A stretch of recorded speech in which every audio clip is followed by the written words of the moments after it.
पुढची बातमी पाहत उत्तर भारतीयांना मारहाण प्रकरणी मनसैनिकांनी उत्तर भारतीयांना मारहाण केली होती आणि याच प्रकरणी आता वांद्रे न्यायालयामध्ये सुनावणी पार पडली आहे। मनसे अध्यक्ष राज ठाकरे न्यायालयामध्ये उपस्थित राहणार का याकडे सध्या सर्वांचं लक्ष लागलं। 2008 मध्ये रेल्वे भरती चाचणी परीक्षेदरम्यान उत्तर भारतीय विद्यार्थ्यांना मनसैनिकांनी चांगलीच मारहाण केली होती आणि या सगळ्या प्रकरणानंतर मनसेचे अध्यक्ष राज ठाकरे आणि अखिल चित्रे यांना सुद्धा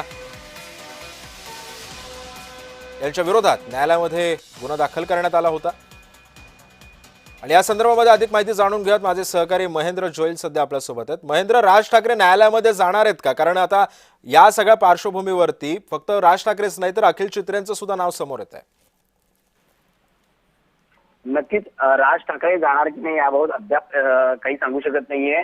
मात्र अखिल चित्रे हे तेव्हा मनसेमध्ये होते आणि या सगळ्या उत्तर भारतीय मारहाण प्रकरणीमध्ये जेव्हा रेल्वे भरतीच्या चाचणी परीक्षा होत्या तेव्हा विद्यार्थ्यांना मारहाण केली होती आणि या सगळ्या प्रकरणानंतर राज ठाकरेंनाही त्यावेळेस अटक झाली होती। मात्र मनसेच्या नेत्यांनी काही ठिकाणी तोडफोड केली होती, रास्ता रोको केला होता, त्यामुळे कायदा आणि सुव्यवस्था ही बिघडली होती। त्यामुळे एकूण या सगळ्या प्रकरणी 89 जण आहेत त्यांच्यावर हे गुन्हे दाखल झाले होते। त्यापैकी अखिल चित्रे हे आता ठाकरेंच्या सेनेत आहेत आणि हाजी अराफत शेख, शिरीष पारकर हे सुद्धा यांच्यावर सुद्धा गुन्हे झाले होते। मात्र या सगळ्या प्रकरणी आज वांद्रे कोर्टामध्ये सुनावणी होणार असून वरच्या कोर्टात हे प्रकरण वर्ग होणार का किंवा या प्रकरणात आणखीन काही कोर्ट निर्देश देते का हे पाहणं महत्वाचं असेल।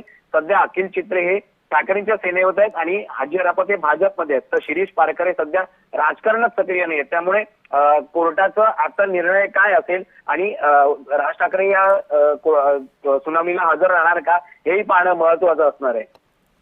नक्कीच महेंद्र, तू सोबतच राहा, आणखी काही बातम्यांचे अपडेट्स मला तुझ्याकडून जाणून घ्यायचे आहेत।